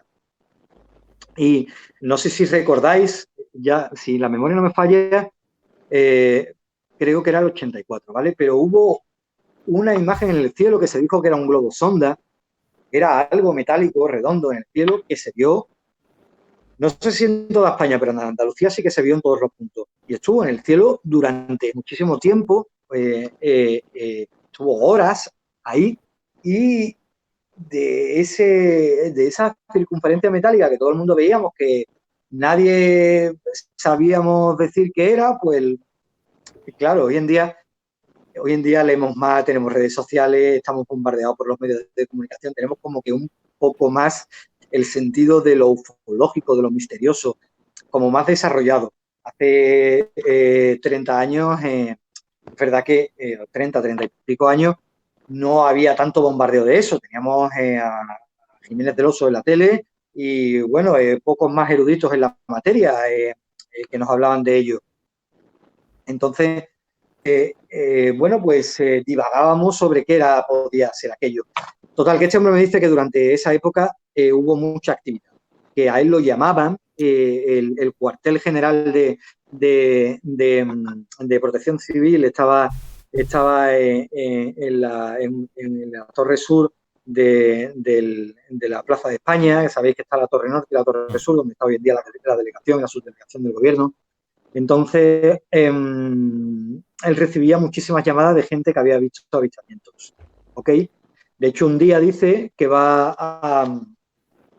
Creo recordar que era en Coria del Río. Un día él va en primera persona, reciben un montón de llamadas. Él y la gente que tenía en su equipo se reparten por la provincia investigando un montón de casos que sucedían, y entre ellos, por ejemplo, me dice que él en primera persona se desplaza, creo que recordar, a la Coria, donde hay un campo campo de trigo, creo que era, en el que de alguna forma aparece esta misteriosa simbología que aparece en muchísimos campos, ¿no? En los que parece que, bueno, que ha aterrizado un ovni. Una especie de marca o algo en el sembrado, ¿no? Exacto, exacto. Y efectivamente, claro, no se podía ver desde la altura, pero sí es cierto que él divisa que hay una parte del campo de cultivo de esta familia que está que ha sido completamente arrasada, ¿vale? Entonces él tiene una entrevista con el señor, llama a la mujer por teléfono con el señor, con el agricultor, y le dice que algo ha aparecido allí de momento, de la nada. Han salido una serie de personas de una especie de nave y tenía un miedo, o sea, tenía un pavor tremendo. Entonces, él se queda un poco asombrado porque sí es verdad que descubre que son muchas las llamadas que reciben de toda Sevilla y que mucha de su gente acaba encontrándose historias similares o parecidas que le hablan de los famosos hombrecillos verdes o de sucesos que no tienen explicación. Él mismo también vive en primera persona. Él tenía una casa aquí al lado, yo vivo en Tomares, él tenía una casa aquí al lado en Castilleja de la Cuesta, en una urbanización que se llama Colina Blanca, y me dice que un día bajando de Colina Blanca por la Cuesta del Caracol a Sevilla, recordar que antes no estaba la autovía, la 49. La autovía de Sevilla-Huelva, exacto, la 49, entonces la antigua carretera Huelva era por la carretera del Caracol, ¿no? Por la Cuesta del Caracol. Entonces un día bajando, él, su mujer, iban él, su mujer y su cuñado, y él, su mujer y su cuñado y su cuñada, quiero recordar, se les posó encima de, imaginaros, en la inmensidad de la noche, años 80, sin luz alguna, aquello pues era campo total prácticamente, ¿no? Poca polución, que afectara a cualquier visión nocturna o al firmamento. Entonces, se les posó algo enormemente grande, me asegura. Imaginaros, o sea, tened en cuenta que a mí todo esto me lo dice un tipo que da la mayor veracidad del mundo, o sea, es un tipo que te da fiabilidad, un tipo que ha ostentado un cargo político muy grande, un tipo que tiene un bufete de abogados bastante importante en Sevilla, un señor de los que va trajeado a su puesto de trabajo, riguroso, recto, un encanto de persona, pero es un tipo que te transmite una seriedad, ¿de acuerdo? O sea, no te lo está diciendo alguien que a lo mejor no te dé esa confianza. Es un tipo que te lo dice claramente, dice, David, a mí se nos posó algo aquella noche del tamaño de, además siempre me lo decía, siempre me lo dice, del tamaño de la maestranza de ese, circular, enormemente grande, lleno de luces, se nos posa encima y nos quedamos exhaustos, nos quedamos perplejos. aquello no sabíamos qué es lo que era y se queda un rato encima del y nosotros paramos, ¿de acuerdo? Paramos y nos quedamos que no sabemos darle explicación a aquello. Y llega un momento en el que aquello acabó yéndose hacia el horizonte a una velocidad espectacular y desapareció el coche. Entonces, a mí aquello me puso los vellos de punta. Yo escribo, lógicamente, metiéndole muchísima literatura sobre este episodio concreto en uno de los capítulos de la novela. Y ya os digo, independientemente de todo lo que me cuenta, que me cuenta muchísimas cosas que son asombrosas y además documentándomelo de manera gráfica o por escrito, me habla sobre esta serie de sucesos que acaecieron en Sevilla, en la provincia de Sevilla, en los años 83, 84, 85, ¿no? Me dijo que fueron un par de años que hubo muchísima actividad en ese sentido ufológico y que él vivió alguna de las historias que me contaba y después en primera persona tuvo una experiencia como la que os acabo de contar. David, ¿has tenido tú personalmente alguna experiencia en la cual no le des una explicación lógica? A ver, yo he tenido una experiencia a nivel ufológico no, pero sí que a nivel un poco espiritual, ¿vale? Paranormal, ¿no? Paranormal sí que la he tenido, ¿de acuerdo? Y además que, o sea, que pongo la mano en el fuego, o sea, pongo la mano en el fuego, nunca pongo la mano en el fuego por nada, pero en este caso sí que la pongo. Cuando nace mi hijo, yo tengo un hijo de 11 años, el año que nace mi hijo, en el año 2008, nosotros somos una familia pequeñita, yo tengo a 3 tíos, que son los 3 hermanos de mi madre, 2 de ellos fallecieron, ya solamente queda mi tía con vida. Entonces, era para mi hermano y para mí, era nuestra segunda familia, ¿de acuerdo? Ellos nos lo daban todo, y nos lo han dado todo siempre y nos han criado también, igual que mis padres, pues ellos nos han criado y hemos hecho mucha vida en casa de mis tíos. Entonces, cada uno era de su padre y de su madre, mis 3 tíos, entonces pues eran 3 tíos solteros, nunca se casaron, nunca tuvieron hijos y vivían juntos. Era una situación peculiar, era curioso, era simpático y bueno, y cada uno, pues ya te digo. Entonces uno de ellos, mi tío Pepe, era un tipo muy peculiar, tenía una historia detrás, era legionario, fue legionario, se llevó muchos años en África. Y más allá de cómo acabaron muchísimos legionarios tras venir de África en nuestro país, que acabaron en la droga, en el alcohol, viviendo en la calle, malviviendo, mi tío pues al final acabó consiguiendo un buen trabajo, fue celador del Hospital Macarena y era un tipo súper elegante, era un tipo que siempre nos daba muchísimos caprichos a mi hermano, a mí. Era un tipo que se hizo con un poder adquisitivo bastante bueno y siempre era un tipo que le encantaba eso, hacerse trajes a medida, era un figurito, era un señorito, ¿vale? Y a mi hermano y a mí pues nos regalaba y nos daba de todo. Entonces, cuando mi hijo nace, pues claro, además mi hermano no ha tenido hijos, era el único niño de la familia. Después mía, después de 40 años, bueno, después de 30 y tanto, yo tengo a mi hijo con 33, con 32. Tras de mí fue la personita con menos edad que aparece en la familia. Entonces, él le hace muchos regalos, viene al hospital, se emociona y lo primero que le regala cuando nace es un coche de Fisher Price, ¿vale? Grande, coche amarillo, que tú tirabas una cuerda y decía un montón de frases, ¿de acuerdo? Decía muchas frases, hola, ¿qué hay? ¿Qué tal? ¿Cómo están? Me alegro de verte, total. Y que se le abría y se le cerraban los ojos, ¿de acuerdo? Era muy similar a los típicos coches estos de Cars, ¿vale? Para que os hagáis una idea del juguete. Y nada, que les regala eso. Entonces pasan los meses, llega el verano del 2009, mi hijo todavía no tiene el año de vida. Y entonces mi tío Pepe llamaba mucho a mi casa para preguntar cómo estaba Davidcito, qué tal andaba, que si decía alguna palabra, se preocupaba mucho porque estaba todo el día, llamaba mucho para preguntar a la que era mi mujer o a mí que cómo estaba, ¿vale?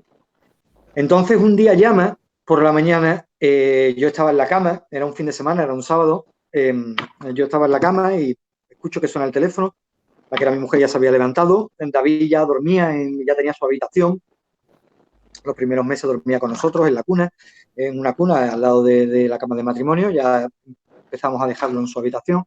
Y un día mi tío Pepe llamaba por la mañana en el silencio de una mañana, pues sabes que escuchas, era el teléfono fijo, escuchas todo, escuchaba la conversación con Raquel, ¿no? Y le he preguntado, bueno, hola Raquel, ¿qué tal? ¿Cómo está mi sobrino? Raquel le decía, pues Pepe, tu sobrino sigue dormido y mi paisanito, que le llamaba mi paisanito a mi hijo. Pues Pepe todavía siguen dormidos los dos, David, siguen dormidos, el chico y el grande, tal. Bueno, pues dile a mi sobrino ahora cuando se levante que me llame. Total, que yo ya me levanto, Raquel me dice, oye David, que ha llamado tu tío. Digo, sí, ya lo he escuchado y tal. Digo, ahora después de desayunar hablo con él. Desayuno, me tomo el café y llamo a mi madre y me dice que mi tío Pepe ha fallecido. Entonces, nada, me quedo un poco impresionado, en shock. La que era mi mujer también, Raquel, nos quedamos un poco tal porque acababa de hablar con Raquel hacía 1 hora y media. Total, voy para allá, le dio un infarto en la cama. Bueno, murió con 70 y tantos años, murió de la mejor manera posible. Mi tío tuvo una vida muy intensa, vivió muy bien, vivió como quiso y como le dio la gana. Es un tipo en ese sentido al que se puede admirar y fallece.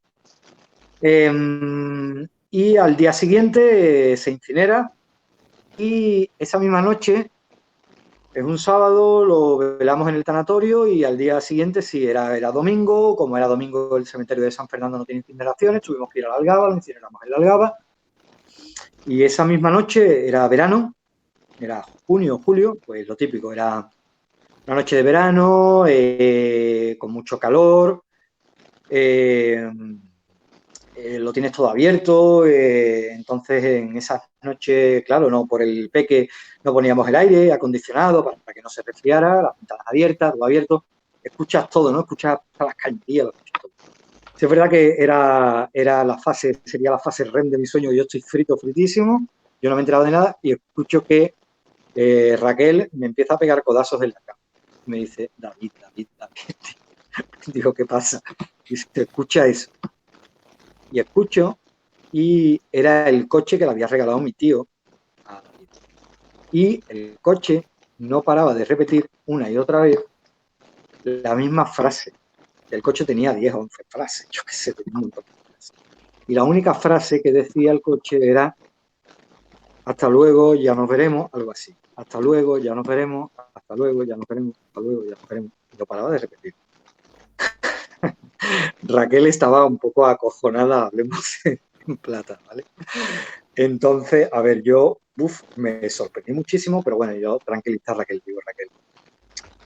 Digo, no sé lo que es. Digo, pero si es mi tío Pepe, nos quiere un montón, así que no te preocupes porque si es él, no va a pasar nada. Entonces ella se asustó mucho, pero yo dije, tranquiliza, no pasa nada. Y el coche no paraba de repetir la misma frase, ¿vale? Hasta luego, nos veremos pronto, hasta luego, nos veremos pronto. Bueno, cuando yo me levanto y voy a la habitación de mi hijo, con los vellos de punta, ¿vale? Dejó de sonar, ¿de acuerdo? El coche deja de sonar. El coche ya paró. Miré, David estaba dormido en su camita, era un bebé, David tenía, no sé, meses o por ahí, de hecho ni el año, era un bebé, estaba fritísimo, estaba dormido, súper dormido, ya dejó de eso. El coche. Entonces, es imposible que un niño con 8 o 9, David no andaba, con 8 o 9 meses David no andaba, era imposible que se pusiera de y era imposible que tuviera, no articulaba, si no anda no articula, es que no podía tirar de la cuerda para que el coche sonara. No, a lo mejor es que ha hecho, le teníamos abierta la ventana ha dado un ojo patio, a lo mejor ya no me digas que ha venido un viento, ha dado a la cuerda y la cuerda ha tirado la cuerda y la cuerda va y dice imposible, no hay explicación, no la hay. Mi tío acaba de fallecer hacía poco más de 24 horas. Mi tío de alguna forma no se despide de nosotros, no se despidió, no se llegó a despedir de nosotros, ¿de acuerdo? Porque yo le ponía a mi hijo también para que le dijera 4 tal soniditos de bebé por teléfono, pero no se llegó a despedir de nosotros. Entonces yo creo que fue una forma de despedirse de él, de mi hijo, y aquello no tiene explicación. Aquello, por mucho que tú le des vuelta, no hay forma de explicarlo ni de explicarlo. Nada, no puedes explicarlo. Alguien me dijo después, al cabo de los años, eso ya me estremeció un poco más, ¿no? Alguien me dijo al cabo de los años, me dijo, esto es un poco ya también que se te vaya un poco la cabeza, ¿vale? Que se te vaya un poco la cabeza, digo, ya divagando y tal. Y me dijo, y si lo mismo tu tío cuando llamó ya no estaba vivo. Bueno, eso ya como que me puso un poco más los vellos de punta. Y bueno, ya eso ya lo he hecho, ahí no lo sé. Pero bueno, que fue impresionante, fue muy impresionante. Fue muy impresionante que un cochecito se pusiera a hablar en la noche, en la madrugada, de buenas a primeras, y que después de tener en la memoria del cochecito varias frases que decir, pues podía haber dicho qué bien me lo estoy pasando. No sé de todas las frases que tenía. No, dice hasta luego, ya nos veremos, algo así era, ¿vale? No recuerdo la frase exacta, pero era algo tal que así. Yo creo que blanco y en botella. Pues sí. David, de los personajes literarios y los reales, para ti, ¿cuál es más importante? ¿A cuál le tienes tú un poco de más chispa, más cariño? Es que al final yo creo que todos, a ver, a menos que escribas un ensayo y hables sobre verdaderamente la vida o biografía de alguien, las novelas siempre, por mucho que se inspiren en alguien, al final siempre tienen ese componente mágico de literatura que tú le quieras dar, ¿no? Autor. Entonces, y después siempre tienen algo propio. Un personaje, sobre todo un prota principal, siempre tiene algo de ti, que te escribe. Entonces, es verdad que los personajes literarios al final son de una forma, tú los concibes tal y como a ti te gustaría ser, sea el bueno o el malo de la peli, ¿sabes? O el malo o el bueno de la novela. Incluso los malos de la novela tienen algo de ti, ¿no? Tienen esa parte negativa tuya, o qué es lo que tú harías y no te atreves a decir. Entonces, todos los personajes acaban, o yo qué sé, o hablas de una historia de amor y al final acabas escribiendo sobre ella tal y como a ti te gustaría vivir una relación en la vida real. Entonces, sí es verdad que el componente mágico de un personaje literario no tiene nada que ver con alguien real. Sí es cierto, a mí me encanta, mira, soy un animal extrovertido por naturaleza. Hablo hasta con las piedras. En eso he salido a mi padre. Mi padre, con 70 y tantos años, es un tipo optimista, tipo que siempre ve el vaso medio lleno, es un tipo que siempre ha intentado, no sé, un poco subirle el ánimo a los demás, tal, hablar. Mi padre habla con todo Dios, ¿de acuerdo? Siempre ve el lado bueno de la gente. Sí es verdad que, bueno, que eso te acaba algunas veces, pues dando algún palo a la vida, pero sí es verdad que yo soy casi que igual que mi padre, en ese sentido, que me parezco física y mental y cerebralmente a él. Entonces, es verdad que la gente te sorprende cada día. Me encanta conocer gente, hablar con la gente y llevarme horas hablando con todo el que se me cruza por la vida. Desde el que más tiene hasta el que menos tiene. Aprendes muchísimo por mi profesión, gracias a mi profesión. He conocido mucha gente variopinta. Desde el narcotraficante hasta el tío, yo qué sé, hasta el tío que se le presupone ayudante de un homicidio, hasta el tipo que tiene 2 yates atracados en Puerto Banús, ¿vale? Y de todos tienes que aprender, no es tanto como dicen unos o tampoco como dicen otros de aquellos a los que querés, no sé, menos intelectuales o menos capacitados culturalmente, y encuentras mucha gente a lo largo del día que son súper literarios. Entonces, yo creo que todos los personajes de una novela, sea cual sea trate de lo que trate, el autor a uno le pone cara de Manolito, que es este, al otro le pone cara de Pepito, que es aquel, pero en todas las novelas a Manolita la hace a imagen y semejanza de cómo le gustaría que fuera la mujer de sus sueños, la describe físicamente como realmente a él le gusta una mujer. O sea que, y los personajes literarios, sí es cierto que, por fortuna, encuentras personas maravillosas a lo largo de la vida que incluso acaba sobrepasando a lo literario. Aquello de que la realidad supera la ficción. Joder, estamos viviendo un momento que no podía más ser certera ese dicho, ¿no? Que, o sea, la realidad supera la ficción. ¿Quién se podía imaginar esto? O sea, nadie. O sea, ya que te lo hubieran dicho hace unos meses, pero imaginaros en la Semana Santa del año pasado, que os hubieran dicho la Semana Santa del año 2020, ¿cómo iba a ser la Semana Santa del año 2020?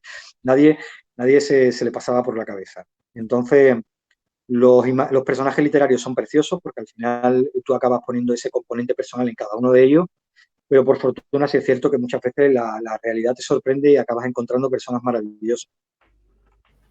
Bueno, a Paqui, que ha desaparecido la imagen, sé que nos está... Sí, os oigo, estoy eso aquí, es. pero no me Y veis. si Yo a quieres, vosotros. si quieres hacer la última, Paqui, Bueno, o... yo era una curiosidad en tus viajes, David, tus viajes de tus vacaciones, ¿los condicionas a tu profesión o prefieres desconectar? Bueno, en parte sí que un poco los condicionos a mi profesión, pero también es verdad que, no sé, me encanta un poco, me gusta mucho la naturaleza y gusta, sí es cierto que bueno, que sí, es verdad que si te gusta cierta parte de la historia, no puedes dejar de visitar Alemania, no puedes dejar de visitar Roma, que son los dos grandes periodos de la historia que a mí me apasionan, o la Segunda Guerra Mundial o el Imperio Romano, pero otros también los condiciona un poco al cine. No hay mayor publicidad para un destino turístico que el cine, ¿no? Y nosotros lo hemos comprobado, por ejemplo, Sevilla lo ha comprobado en el momento en el que ha participado en Juego de Tronos, ¿no? Cómo se ha incrementado el turismo en ciertos monumentos o lugares visitables de la ciudad. Entonces, pues todos ansiamos visitar Nueva York, ¿pero por qué? Porque te fríe el cine a películas en Nueva York, por ejemplo. Entonces, si es que es verdad que eso, que condiciona mucho, yo condiciono mucho el cine a los lugares que quiero visitar. Entonces, por ejemplo, pues el último viaje que hice, este año me hubiera gustado también hacer una escapada, fue a Escocia. Además, es la primera vez que viajé en plan mochilero, me fui yo solo, me fui una semana a Escocia, sin nadie, yo a la aventura, me cogí mi mochila y me fui y recorrí desde el sur hasta el norte. Desde la costa de Ayr, en el sur de Escocia, hasta las tierras altas en el norte, pasando por Glasgow, Edimburgo, que están más o menos en la zona centro-oeste. Y bueno, es una pasada desconectar. ¿Y por qué me encanta Escocia? Escocia me encanta fundamentalmente por dos películas que vi, una en mi infancia y otra en mi adolescencia. Una fue Los Inmortales, me encantó, aquella película del año 85 con la banda sonora de Queen, con Sean Connery, aquella película en la que solamente podía quedar uno, no sé si la habéis visto, a mí me encantó, ¿vale? 20 veces. Me gustó un montón con el clan MacLeod, aquella lucha de clanes en las tierras altas. La vi con mi hermano y nos maravilló. Además, la música que tenía de Queen y tal, aquella película fue maravillosa, con unos exteriores, una fotografía brutal. Me enamoré de aquel lugar y después Braveheart. Entonces, en todas esas zonas, pues las pude conocer este verano pasado y me maravillaron. El Laonés, que también tiene ese componente mágico y misterioso.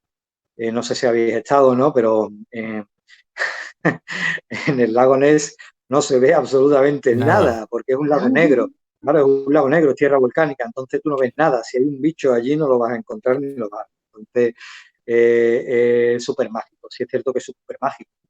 Y me gustó muchísimo porque fue una experiencia bastante personal, bastante enriquecedora, porque te conoces mucho a ti mismo, ves de lo que eres capaz estando fuera. Mi inglés, mi inglés es un poco de andar por casa, a pesar de que tengo unos padres que fueron emigrantes, se llevaron muchos años viviendo en Londres, pero sí es verdad A ti que te mi sirve, inglés, ¿no? bueno, pero bueno, al final me acabo, no sé, no me avergüenzo, me acabo defendiendo y tal. Y al final tienen las nuevas tecnologías también algo. Así que acabas buscando en el traductor de Google cómo se dice de una forma, cómo se dice algo de una forma concreta tal, y te acabas comunicando con la gente. Pero bueno, Sí, es cierto que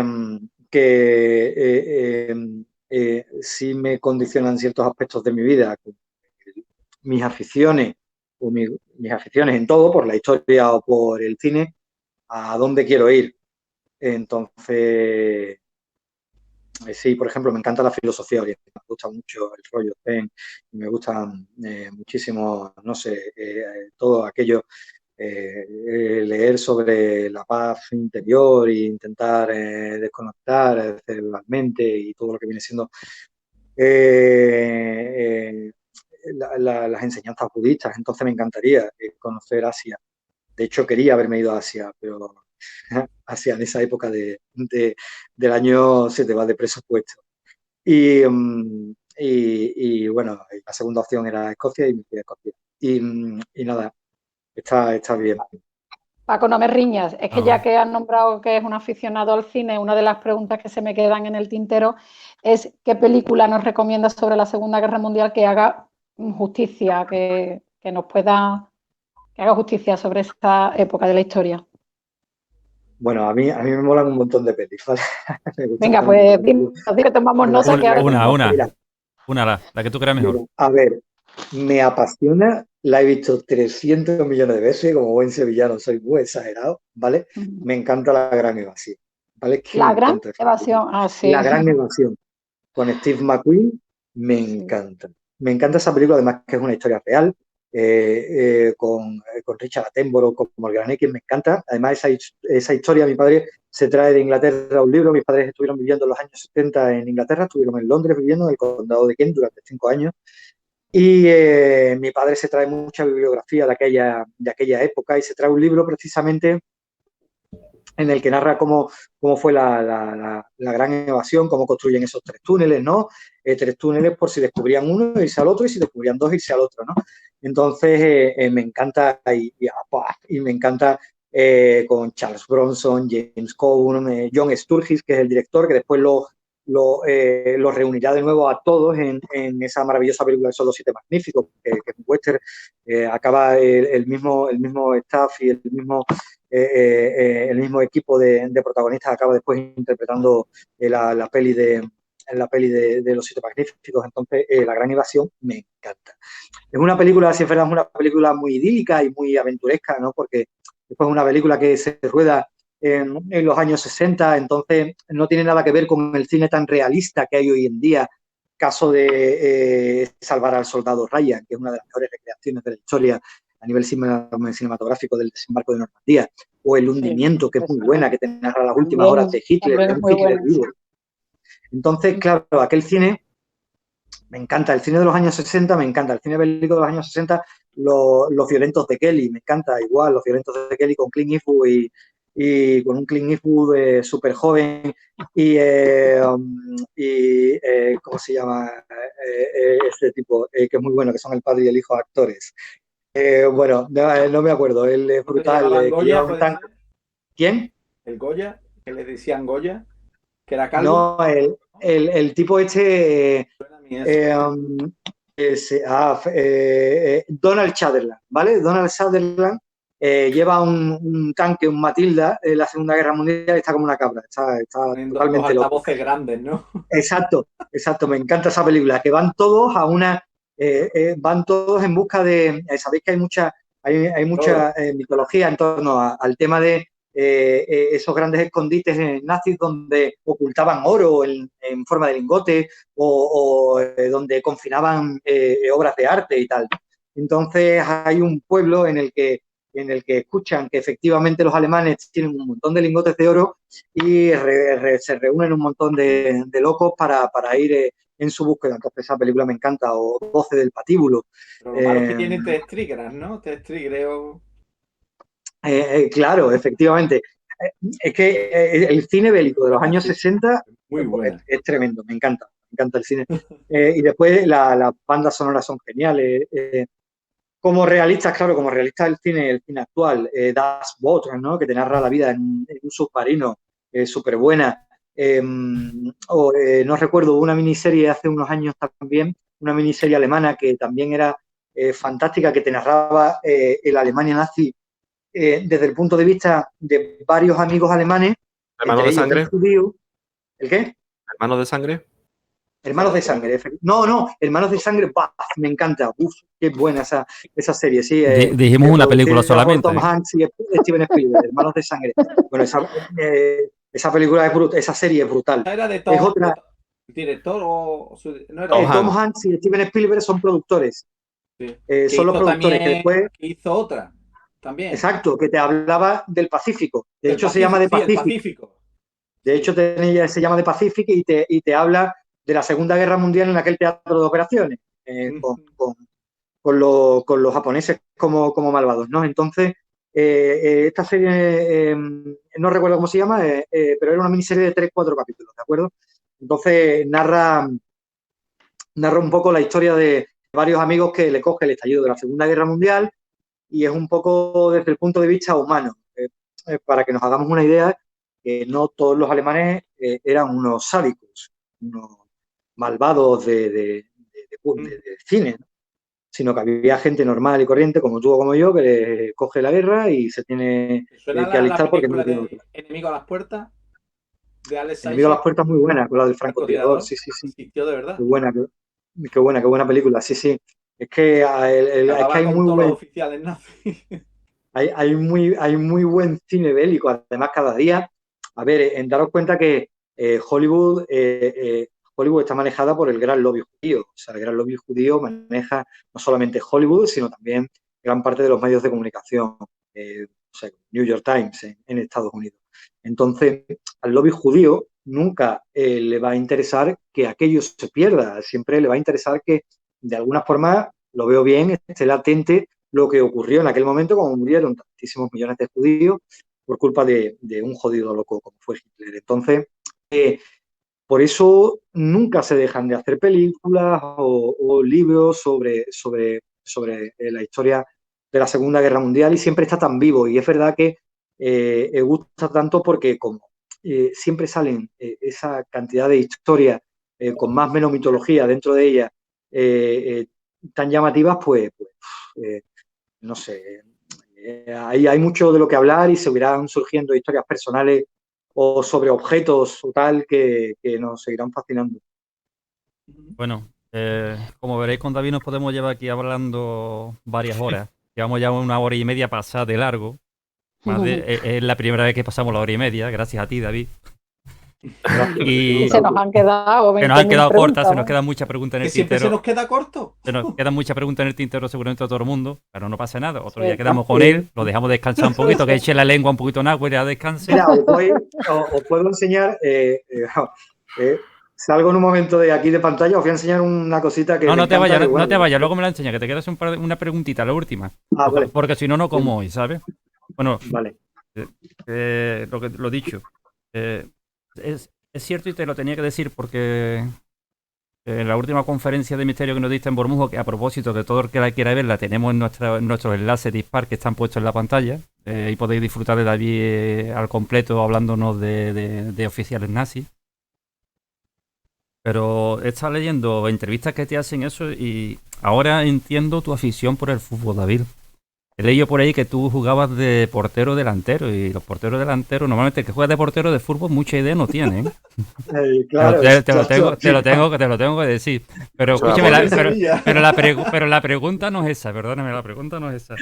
La pregunta que me pide Maite que te haga es que como persona entendida en conflictos bélicos, ella está últimamente muy volcada, está viendo mucho sobre la guerra de los Balcanes, de Bosnia y todo lo que sucede ahí. Entonces hay algo que le sorprende que sea la gran desconocida, estando tan cerca en el tiempo y la distancia, que sea una cosa que digamos que ha pasado desapercibida. ¿Tú crees que hay algún interés en por qué no se hable de ella? Y esta es la última, de verdad. Sí. A ver, sí es cierto que no soy un gran conocedor de esa guerra. He leído sobre ella y sobre todo mucho a Pérez Reverte, ¿no? Que como sabéis fue corresponsal en la guerra de los Balcanes. De hecho tiene el libro Territorio Comanche que habla sobre ello, después se hizo película. Y sí que leo mucho sobre la experiencia de Pérez Reverte, que me encanta, lo adoro. Es un referente en muchísimos aspectos. Y bueno, sí es cierto que de las mayores masacres de la humanidad se han llevado en esa guerra. Esa guerra fue atroz. Esa guerra fue una guerra étnica bastante cruel. Y realmente se habla relativamente poco de ella, habiendo sucedido hace 30 años aproximadamente, hace menos de 30 años. Y ahí sí es verdad que lejos hay mucho. Después para que veáis, hay poco cine que hable sobre la materia también. Sobre todo hay cine europeo que sí habla sobre él. Cine comercial hay muy poco, pero sí hay cine europeo que te pone los vellos de punta de las atrocidades que se hacían en esa guerra con mujeres y niños, violaciones colectivas, torturaciones, o sea, a niños. Y no sé por qué no se habla tanto de ella, quizás porque, como os comento, al final el mundo está movido por grandes lobbies, siempre el mundo se mueve por lobbies, ¿de acuerdo? Entonces yo creo que ahora mismo hay un lobby medioambiental que es el que mueve el planeta, un lobby que es el que nos está diciendo de manera muy civilina que tenemos que utilizar coches eléctricos de aquí a un futuro sin seguir utilizando el petróleo como combustible. Claro, el combustible llegará un momento en el que se va a acabar, entonces hay que utilizar la electricidad, ¿vale? Igual que digo eso, ¿vale? Pues te digo que hay también un lobby muy fuerte que es el lobby, como te digo, el lobby judío. El lobby judío, como todos sabemos, el lobby judío siempre ha existido. El lobby judío es el que siempre ha acaparado de alguna forma las grandes fortunas en el planeta. A nivel histórico, es verdad que se le ha tenido mucho odio siempre, no solamente porque a nivel religioso son los que acaban con la vida de Jesús, sino también porque ellos han sido los grandes mercaderes y comerciantes en la historia, a lo largo de la historia. Entonces, ellos, por esa historia tan reciente que tenemos en la memoria colectiva, como es la Segunda Guerra Mundial, les interesa tener latente ese momento, como es la Segunda Guerra Mundial, en lo que unos tipos a los que se les va la cabeza crean sitios de confinamiento y de tortura como son los campos de concentración para llevarlos en masa hasta eso, ¿no? Hasta el exterminio total. No hay nadie que verdaderamente vele por el que vamos a mantener un poco viva la llama de lo que ocurrió aquí, que fue una guerra étnica, ¿vale? Y que recordemos qué ocurrió. Es cierto, yo creo que los chavales de hoy en día pueden tener relativamente idea de lo que fue la Segunda Guerra Mundial y la Primera Guerra Mundial todavía. Pero la Guerra de los Balcanes, tú se lo dices a un chaval, teniendo en cuenta que hoy en día los chavales también están un poco tal, te pregunta quién es Cristóbal Colón y te dice que es vecino del segundo, pero bueno, teniendo en cuenta eso, tú le dices la Guerra de los Balcanes. Y estamos hablando del 92, en plena Expo de Sevilla, que está aquí al lado, ¿verdad? Que no es... Exacto. Estamos hablando en el 92, efectivamente, que acababa de ganar la Copa de Europa el Estrella Roja, con los grandes jugadores que salieron de aquel equipazo para toda Europa, ¿no? O sea que la Yugoslavia que conocemos, la ex Yugoslavia, tiene nada y menos. Y tú figúrate la cantidad de territorios y de estados que salieron de aquella guerra. Entonces, fue que y la de psicópatas que después fueron ajusticiados en el Tribunal de la Haya por crímenes de guerra, un montón. Y que todavía se siguen juzgando. Hace poco se juzgó a uno también por crímenes de guerra. Pero es cierto que no se le da para que veas, no se le da tanto bombo. Sin embargo, si a lo mejor hay un antiguo oficial de guerra nazi que estaba al cargo de un campo de exterminio, sale en todos los diarios del mundo. Después, los diarios alemanes tienen muchísima repercusión. El Bild, por ejemplo, tiene mucho, el diario Bild alemán tiene muchísima repercusión. El Spiegel, el Der Spiegel, tiene también muchísima. Y Alemania es capaz de... es una gran difusora de información. Al igual que también, todo se ha dicho, tiene muchísima guasa, porque no recordemos que todos estuvimos ahí para ayudarla tras la Segunda Guerra Mundial y son de los que ahora están diciendo que no son capaces de endeudarse para ayudar a países como Alemania o Italia después de lo que vamos a sufrir tras esto. O sea que países del norte contra países del sur. Pero bueno. Bueno, pues nada, lo dejamos aquí ya, David. Agradecerte tu amabilidad otra vez y esperemos que este confinamiento... Déjame enseñaros una cosa. Ah, verdad, sí, sí, perdón, verdad, sí, verdad. Venga, dale. Déjame enseñaros una cosa. Venga. Desaparezco de pantalla. ¿No? Venga. Se la compré a un anticuario hace unos años. Mirad, esto es... a ver, Ahí no se ve. Ah, ¿vale? No, si lo separas un poquito más, sí. se verá Dale un mejor. poquito más atrás. Más a la altura donde estás tú. Si ves esta ¿Medalla medalla, alemana? una medalla, es una Alemania, es una medalla de la Alemania de la guerra de Stalingrado, ¿de acuerdo? Del frente ruso. Entonces se la compré a un anticuario alemán. Alemania hizo muchas medallas como esta para, de alguna forma, bueno, pues darle la enhorabuena a todo el que consiguió sobrevivir al frente ruso, que no fue poco. Se le llamaba la medalla de la carne cruda a este tipo de